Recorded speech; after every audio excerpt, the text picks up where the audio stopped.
Okay, everyone, here we are, the final result. I hope you all enjoyed the series. This video is just the finished up on the cross job series that I was working on. This has been a lot of work. This is for a client for their wedding, and you know, I'm just happy to really get this one out the door. And I think the results came out pretty phenomenal. And I'm happy with the patina and the coloration of everything. It's something that I strive a lot for in my work, is to create a lot of contrast, and I believe I was able to accomplish that with this piece. So we've got the flame cut base and the Mokume inlays that can be seen all the way through on both sides. As you can tell, that worked out pretty well versus just having the inlay on the one side. Like I said in the other video, you know, the inlay didn't work, but this here did. So, and I think it came out quite stunning. Also in that video, I talked about how this could be used for knife handles or, you know, other type of ornamental work, and be used to great effect and look pretty cool. And I think you can see that now. So, anyways, this is just going to be this is just a real quick video explaining some of the things that I like about it, some things I don't. Of course, an artist is always their own worst critic. Hopefully I'm still in shot. Yep, looks like I am. So some of the things I would do differently in the future. A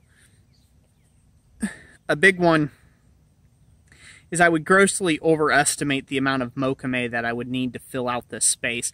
I didn't have nearly enough. I forged it pretty close to dimension because I didn't want to do a whole lot of grinding off of material and mess with the pattern.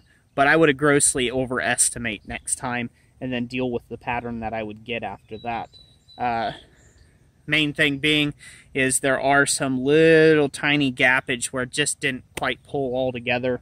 And as you sand on it and forged on it, those gaps weren't getting any better. The second thing I would do differently is, like I talked in one of the other videos, is I had a radius.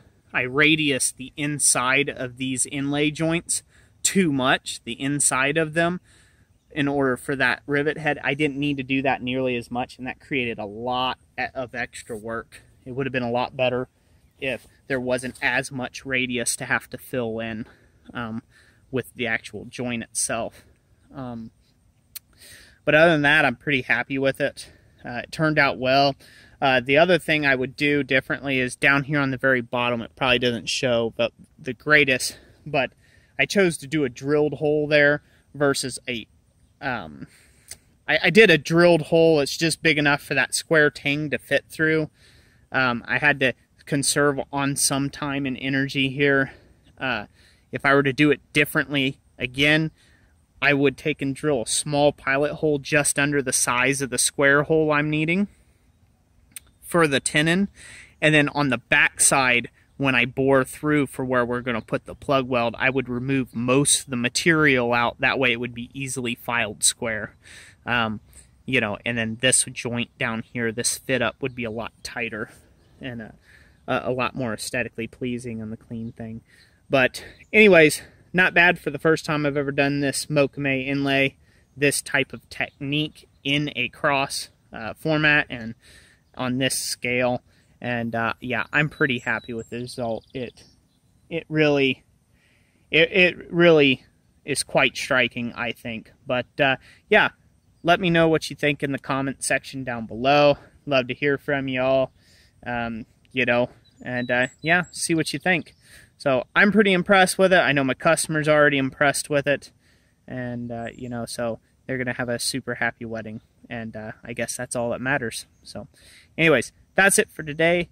Thank you, ladies and gentlemen, for watching this video. Thank you for following along the series. And be checking out the channel for some more great content here in the future. We'll talk to you all later. Have a great day.